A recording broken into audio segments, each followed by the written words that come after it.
American culture is changing. The morals in America are shifting. This is indisputable. Just look it up. Gallup Research has been surveying Americans on the moral acceptability of various issues since 2001.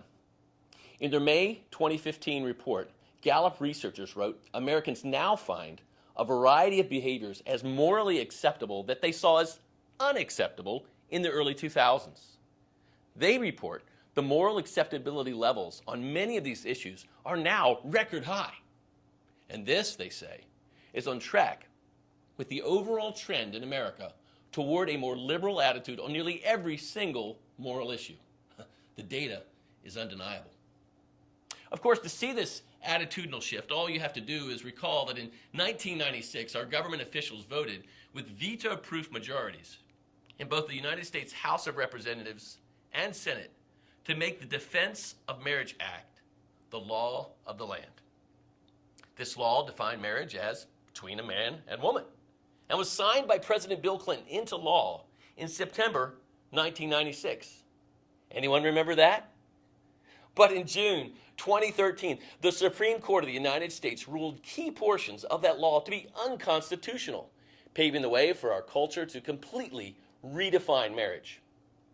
Justice Anthony Kennedy even asserted in his written opinion that all those who voted for the Defense of Marriage Act were acting with an intent to harm, and he even labeled them, quote, enemies of the human race. How stunning. Consider, in less than 20 years, our culture completely changed the definition of marriage. So, yes, American culture is changing. Yet with that change come new challenges and new opportunities for Christ followers and for the Christian church. In this series of videos, we have presented you some of those. Now it is not the time for the church to wring its hands, pine away for the old days, or cringe in fear. Oh, no. No, Christ followers and churches, though, must decide how they will respond to the tide of cultural change. There seem to be 4 basic responses to culture that I see can be taken by a Christ follower and a church. The first response is accommodation. Accommodation. Some churches choose this response to cultural change. They modify their beliefs and bylaws and reinterpret biblical texts in a way that accommodates new cultural attitudes. These individuals and churches fear irrelevancy. They pride themselves on being progressive. So, like a doctrinal chameleon, they adapt to the changing times so they can survive. We've seen examples of that in many mainline denominations. A second response to cultural change is condemnation. The second response is condemnation. Some Christians speak with a tone of condemnation about culture. Their words come off as condescending, shrill, and obnoxious. They seem absolutely void of grace. Oh, like you, I've heard the hateful tone of street preachers. I've seen the angry faces of supposed Christ followers holding signs saying who God hates. When I see and hear these people, I shake my head asking, how is that building the church or influencing culture? But then again, that's not the goal of the response of condemnation.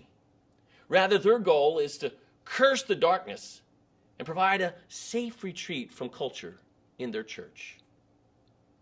Those who adopt this approach fear being found unfaithful, so they pride themselves on preserving the faith of a bygone era.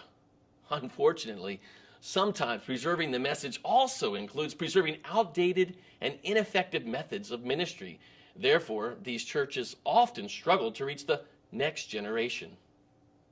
Christ followers and churches then see these first 2 inadequate responses, and it leads to a third response, the response of silence. Yes, some choose not to speak biblically to cultural issues at all. Some pastors choose silence out of fear or of sounding political or judgmental or of running people off from their church.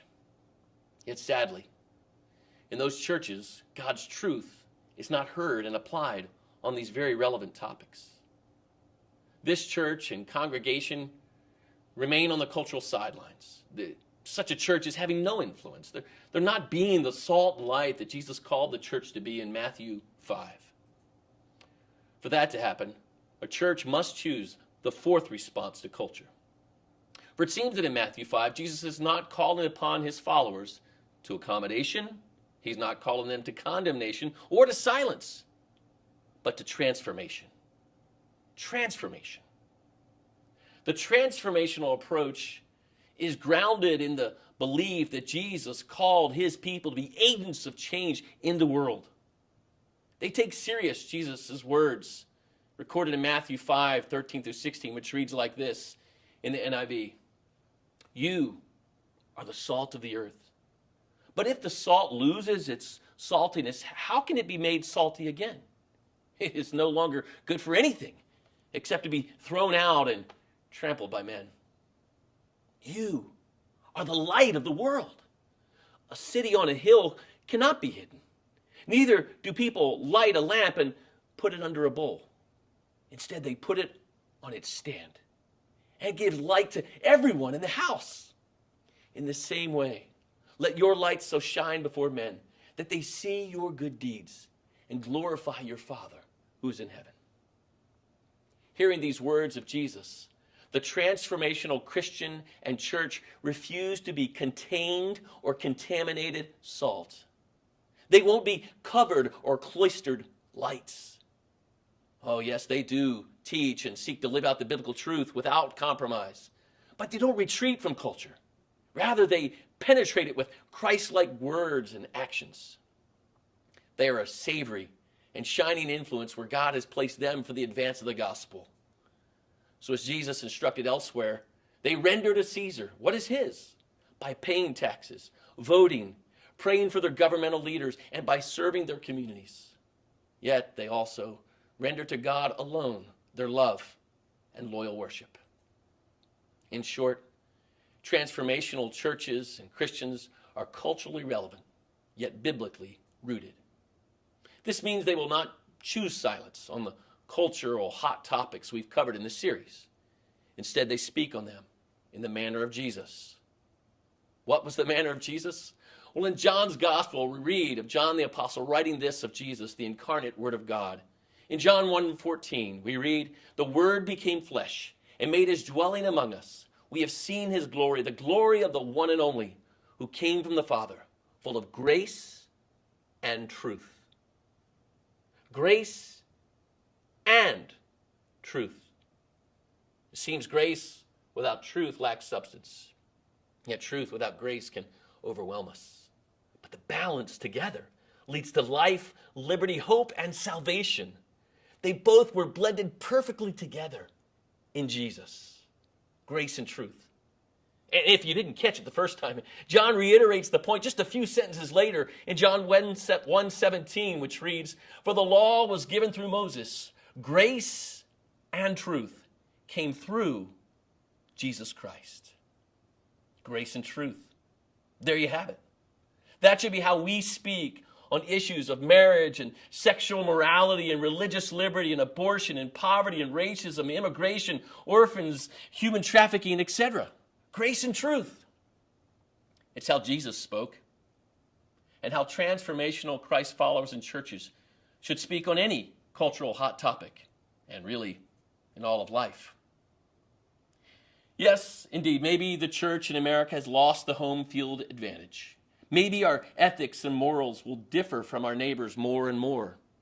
Maybe cultural Christians will stop attending our churches. Maybe threats from the government to our religious liberty will come. But we must remember, the church from its inception has been distinct from the culture around it. The first century Greco-Roman world, the Christian church was birthed in, was a culture marked by polytheism and rampant immorality. And it was within that cultural setting that the church emerged and thrived by the power of God. Therefore, we must believe that the moral relativism, materialism, and immorality of our day is no barrier to the gospel. For we recall Jesus' promise found in Matthew 16:18 that the very gates of hell will not prevail against his church. That promise caused missionary C.T. Studd to utter the memorable quote, "Some people want to live within the sound of chapel bells, but I want to run a rescue shop a yard from the gate of hell." Now that, my friends, is a transformational attitude, and may it be ours.